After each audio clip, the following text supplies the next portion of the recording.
नमस्कार मित्रांनो, कप सिरीजच्या 6व्या भागामध्ये आपल्या सर्वांचं स्वागत आहे. कपच्या पेशंटमध्ये आपल्याला फिजिकल एक्झामिनेशन्स काही दुसऱ्या गोष्टी पण पाहायच्या असतात आणि त्या बाबीबद्दल आपण मागच्या 5व्या भागामध्ये युहुलाच्या संदर्भातल्या जे काही नोंदी करायच्या ते पाहिलेले.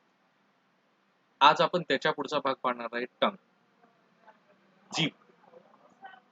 असं म्हटलं जातं की टंग नेव्हर लाईज, म्हणजे जीभ कधी खोटं बोलत नसते.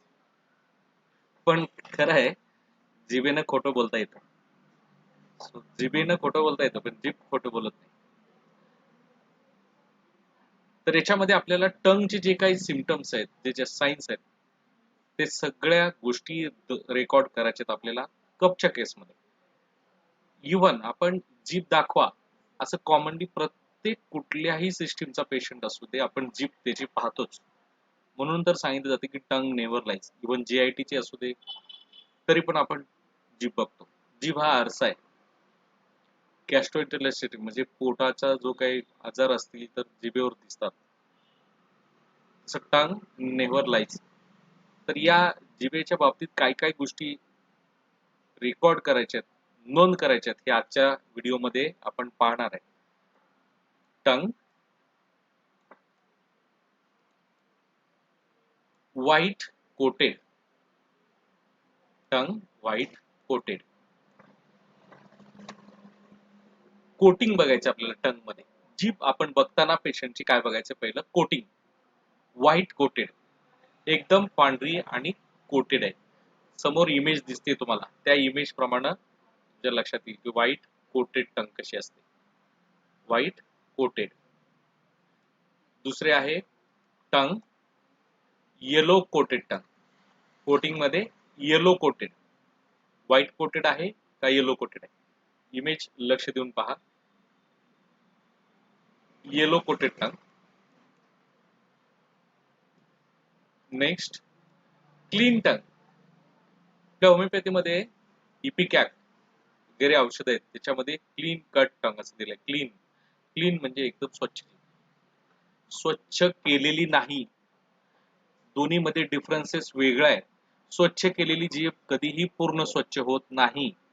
तुम्ही पहा, स्वतःची जीभ पहा अगोदर आणि मग लक्षात येईल तुमच्या. आपण टंग क्लीनर जीभ स्वच्छ करतो, परंतु त्याच्यामध्ये कधीही स्वच्छ होत नाही एवढी क्लिअर. कारण तसं नाहीये. तुमचं जी पर्सनॅलिटी आहे, तुमचे जे जीभचे कॅरेक्टरिस्टिक्स फीचर्स आहेत, ते तिथं शिल्लक राहणारच. क्लीन टंग असेल तर दवाखान्यामध्ये दिसणार. तुम्हाला वाटेल की अगदी श्रीमंत माणूस पाहिजे, ज्याच्या घरी टंग क्लीनर आहे, ब्रश. काही नाहीये. गरीबातल्या गरीब पेशंट मध्ये, अगदी स्लम एरियामध्ये, अगदी खेडेगावातला एकदम ह्याच्यामध्ये राहणारी लोक पण मी बघितले की ज्याच्यामध्ये टंग क्लीन मिळते आपल्याला.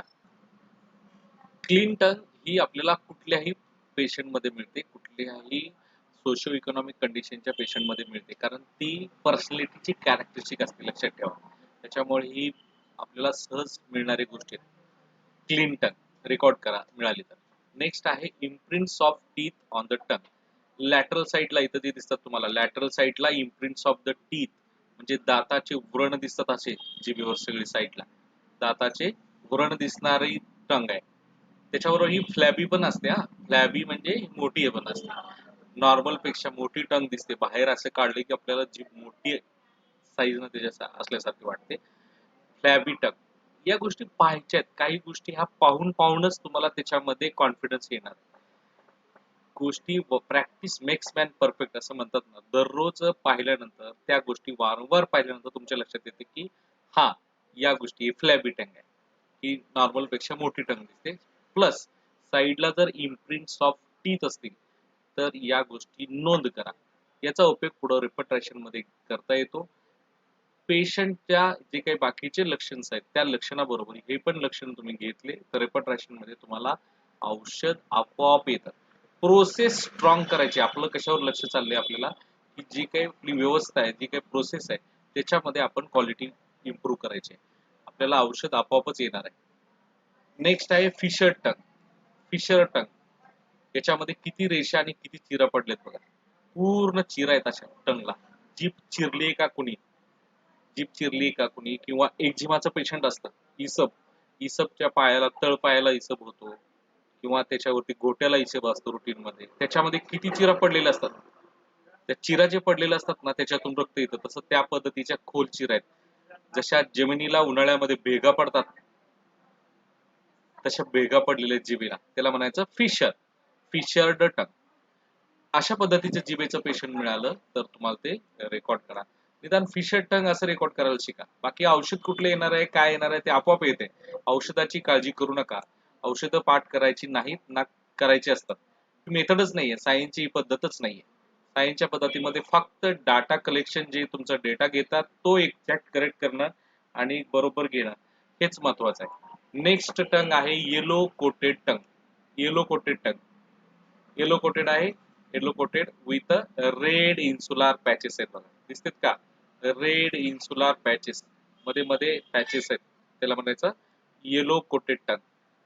नेक्स्ट आहे रेड इन्सुलार पॅचेस टंग. याच्यामध्ये अजून जास्त क्लिअरिटी आहे.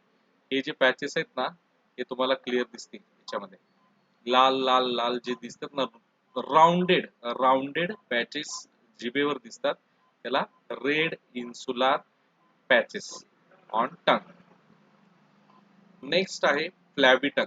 मी ऑलरेडी मगाच सांगितलं तुम्हाला, फ्लॅबी टंग मध्ये इम्प्रिंट्स ऑफ टीथ साईडला असतातच. मोस्ट ऑफ द टाइम अशा पद्धतीचे केसेस आपल्याला दवाखान्यात बघायला मिळतात. मग हे मर्क सॉल वगैरे रॅमेडी असं बघून सुद्धा देता येतं. बऱ्याच वेळा केस जास्त घ्यायची गरजच पडत नाही. कारण का, हे साई सारखं आहे. मी सांगितलं की दुधाची साई जशी वरती येते तसे सिम्पटम्स आलेले असतात. तुम्ही तो कॅरेक्टरिस्टिक सिम्पटम्स मिळाला, त्याच्यानंतर थर्स्ट, म्हणजे थर्मल्स आणि थर्स्ट एवढं जरी लावलं तरी तुमचं औषध फायनल होऊन जातं. बाकीची जशी जशी तुम्ही केस टेकिंग करत जाता तसं तुम्हाला लक्षात येतं की त्याच औषधाला पूरक माहिती तो पेशंट देत आहे ऑलरेडी बाय डिफॉल्ट. हे सोपं आहे. अगदी कुठल्याही एखाद्या स्ट्रॉंग सिम्पटम्स मधून केसमध्ये शिरता येतं आणि त्याच्यानंतर ते कन्फर्म करता येतं. बाकीच्या फ्लॅबी टंग, अपेक्षापेक्षा मोठी टंग असते, त्याला म्हणायचं flabby. Okay. Mapped with red insular patches. Mapped म्हणजे नकाशासारखं. नकाशा कसा असतो, वेगवेगळ्या आपल्या प्रांताचा नकाशा किंवा देशाचा नकाशा, जगाच्या नकाशामध्ये कसे वेगवेगळे असतील तशी जिभेवर नकाशासारखी टंग दिसते, परंतु याच्यावर रेड इन्सुलार पॅचेस आहेत, लाल आणि गोल आहे का, रेड इन्सुलार पॅचेस ऑन टंग. डोळ्यामध्ये पाहून घ्या, इमेजेस वारंवार पहा आणि दवाखान्यामध्ये पाहायला सुरुवात करा. सुरुवातीला नाही लगेचच तुम्हाला जमणार, आज दररोज पहा, 1 महिनाभर दररोज टंग पाहत जावा, काही नका कळेना, त्याची नोंद करा. त्याचा उपयोग तुम्हाला दररोज लक्षात येईल आणि मग तुम्ही टंग डायरेक्टली डायग्नोस करू शकता. आणि त्याच्यामध्ये ती जे डाटा येतो तुम्हाला केस टेकिंग मध्ये कसा उपयोगाला येतो मी सांगायची जरूर नाही, आपोआपच येतो. नेक्स्ट आहे मॅप्ड टंग. ही अगदी करेक्ट आहे बघा, डिफरंट वेगवेगळ्या देशाचे नकाशे ऍट ए टाइम दिसतात. मॅप्ड टंग ला म्हणायचं मॅप्ड टंग. मी इमेजेस मोठी करून दाखवतो. मॅप्ड टंग मध्ये दिसले, मॅप टंग. नेक्स्ट आहे रेड टिप टंग. रेड टिप टंग आहे का, लाल, फक्त टोकच फक्त लाल झालेलं असतं. या तर केसेस खूप मिळतात दवाखान्यामध्ये आपल्याला बघताना.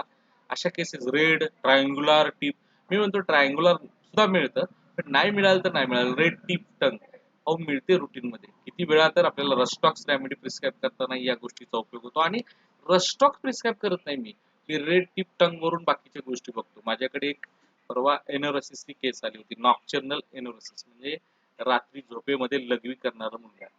आणि मग या केस मध्ये मी काय बघणार, काही नाही, फक्त जीभ दाखव म्हणलं त्याला, तर रेड टिप मिळाली. ती पहिलं रुब्रिक घेतलं, शिरलो तिथून. दुसरं काय बाबा म्हणले, लघवी करतो. आणि मग त्याच्यानंतर ते रुब्रिक टाकलं, नाईटला टाकलं, 3 रुब्रिक घेतले, सगळ्यामध्ये रस्टॉक्स आहे. मला अपेक्षा सुद्धा नव्हती, की मी ठरवलं पण नव्हतं गेला रस्टॉक्स द्यायचा आहे. आलं औषध देऊन टाकलं, संपला विषय. म्हणजे तुम्ही प्रोसेसवर स्टिक राहा. आउटकम काय येणार आहे आणि एनोरेसिसला मग कुठले मी औषध देऊ, थेरापेटिक्स मध्ये कुठले लिहिलेले आहेत, असं तुम्ही अगोदर प्रिज्युडाइज्ड होऊ नका. प्रोसेस सिंपल आहे, अनप्रिज्युडाइज्ड राहायचे आपल्याला.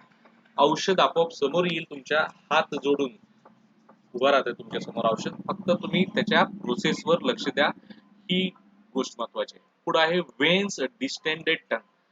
टंगच्या खालचे वेन्स आहेत त्या जास्त पाहिजेपेक्षा प्रमाणापेक्षा मोठ्या झालेल्या असतात. अशा पद्धतीची जर आपल्याला टंग मिळाली तर ती पण रेकॉर्ड करायची. Veins, distended veins, vein distended tongue. Distended म्हणजे ज्याच्यामध्ये नॉर्मल पेक्षा मोठ्या वेन्स दिसतात, जाड दिसतात, वेसल्स आहेत ना ते एकदम प्रॉमिनंट दिसतात, त्याला म्हणायचं डिस्टेंडेड टंग. हे सगळे रेकॉर्ड का करायचे तर रेपर्टरी मध्ये आहे, याचा उपयोग आपण पुढं घेता येतो आणि त्याच्यातनं औषध काढता येतं. डाटा असा कलेक्ट करा की ज्याचं काहीतरी प्रोसेस करता येईल. न प्रोसेस करण्यासारखा डाटा क्लिनिकल केस टेकिंग मध्ये कलेक्ट करून काही उपयोग होणार नाही. वेस्ट ऑफ टाइम तुमचा, पेशंटचा आणि सगळ्याच आयुष्याचा टायमिंग वेस्ट होऊन जाईल. स्ट्रॉबेरी टंग. स्ट्रॉबेरी टंग मध्ये पहा कशी छोटे छोटे छोटे स्पॉट्स आलेले असतात, स्पॉट्स वरती आलेले असतात, पॅपिला सारखे छोटे छोटे छोटे पॅपिला वरती आलेले, त्यामुळे त्याला म्हणतात स्ट्रॉबेरी टंग. स्ट्रॉबेरी टंग दररोज पाहायचे प्रत्येक पेशंटचा आपण. आता papilla prominent on the tongue strawberry tongue मधलाच एक भाग आहे. जास्त अजून रेड पॅपिला असतील तर त्याच्यामध्ये तुम्ही या दोन्ही रुब्रिक्स मध्ये हे घेऊ शकता. पुढे आहे ग्लॉसी टंग. ग्लॉसी टंग किंवा बाल टंग म्हणतात. बाल म्हणजे टक्कल पडलेली, याच्यावर कसलेही पॅपिला नसतात. आहे का? पॅपिला नाही आहेत. पॅपिला डिवाइड ऑफ पॅपिला झालेली टंग, एकदम मऊ प्लॅस्टर जसं केलेलं असतं ना तशी टंग दिसते. एखादं काहीतरी त्याला कव्हर केलेलं आहे, त्याला ग्लॉसी चमकते. अशी टंग मिळाली तरी पण उपयोगाची आहे. आपल्याकडे रुब्रिक्स आहेत आणि त्याची रिलेटेड औषधं आहेत. बाकीच्या सिम्पटम्स बरोबर टोटॅलिटी मध्ये या गोष्टी घेतल्यानंतर तुम्हाला औषध आपोआपच येईल. औषध काढू नका, औषध काढायची आवश्यकता नाहीये. पुढं इम्प्रिंट्स ऑफ टीथ. ऑलरेडी मी तुम्हाला या गोष्टी समजावून सांगितले. फ्लॅबी टंग आहे का? मोठी दिसते जीभ, कामापेक्षा त्याच्या रचनेपेक्षा वाटते की मोठी आहे, आणि त्याच्याबरोबर काय होतं साईडला सगळे जे आहेत ना इम्प्रिंट्स ऑफ टीथ आलेले असतात, साईडला दाताचे व्रण दिसत राहतात. ही महत्वाची बघा. येलो डर्टी थिक कोटेड किती आहे बघा, अगदी काहीतरी दुधाची साय तोंडात धरल्यासारखं वाटायला पूर्ण. आहे का? येलो आहे, डर्टी आणि थिक कोटेड. टंग बघितल्यानंतरच आपल्याला मळमळायला लागलं. मी जरा मोठे करतो अजून तुम्हाला जास्त त्रास व्हावा. बघितलं, अशी डर्टी डर्टी फिलिंग आलं पाहिजे आतमध्ये. येलो डर्टी थिक कोटेड टंग असेल तर हे पण आपल्याला केस मध्ये घ्यायचं आहे. पुढे आहे red edges with white center. ही तर टंग बऱ्याच वेळा मिळते बघा, खूप वेळा ही गोष्टी मिळतात. रेड एजेस व्हाईट सेंटर आहे का? मधल्या बाजूला पांढरे थोडासा भाग असतो आणि साईडला रेड पडलेली असते. Red edges with a white centre. पुढे आहे अँटेरियर क्लीन, अँटेरियर क्लीन आणि पोस्टेरियर कोटेड. अँटेरियर क्लीन आणि पोस्टेरियर कोटेड आहे का? अँटेरियरला क्लीन आहे आणि पोस्टेरियरला कोटेड आहे. पोस्टेरियरला कोटेड आहे. अशा पद्धतीची टंग आहे. तर हे जे टंगचे सगळ्या गोष्टी आहेत ते तुम्हाला लक्षात आले असतील. हे टंगचे सगळे पद्धतीचे जे वेगळे तुम्हाला मी रुब्रिक सांगितले त्या सगळ्या नोंदी घ्या, आणि ह्या तुम्हाला केसमध्ये कशा उपयोगाला पडतात हे तुम्हाला प्रॅक्टिकली स्वतःहूनच रेपर्टरी तुम्हाला सांगेल. तर या इम्पॉर्टंट नोंदी कधीही केसमध्ये चुकू नका, कपच्या पेशंट्समध्ये पण चुकू नका, आणि बाकीच्या कुठल्याही सिस्टीमच्या पेशंटमध्ये टंगचे नोंद करायची विसरू नका. फक्त काय नोंद करायची हे आजच्या ह्याच्यामध्ये व्हिडिओमध्ये तुम्हाला सांगितलं. हा व्हिडिओ फक्त कपसाठीच वापरायचा आहे असं नाहीये, कुठल्याही सिस्टीमच्या एक्झामिनेशन मध्ये तुम्हाला हा व्हिडिओ वापरू शकता. फिशर टंग तुम्हाला नायट्रिक ऍसिड मध्ये वगैरे मिळते. तर आपल्याला औषधं पाठ नाही करायची. मी का सजेस्ट करत नाही, मोस्टली मी रेमेडी का अवॉइड केलं इथं सांगायच्या, कारण मुलं लक्षात ते ठेवतात. तुम्ही लक्षात ते ठेवत बसता की याचे औषध घे. औषध लक्षात ठेवू नका, वेळ लक्षात ठेवा, प्रोसेस लक्षात ठेवा. तर मला वाटतं माझं जे काय माझ्या ह्याच्यात आहे तो मेसेज तुम्हाला कन्वे झाला असेल. हा व्हिडिओ आवडला असेल तर लाईक करा, शेअर करा आणि बेल आयकॉन दाबायला विसरू नका. थँक्यू.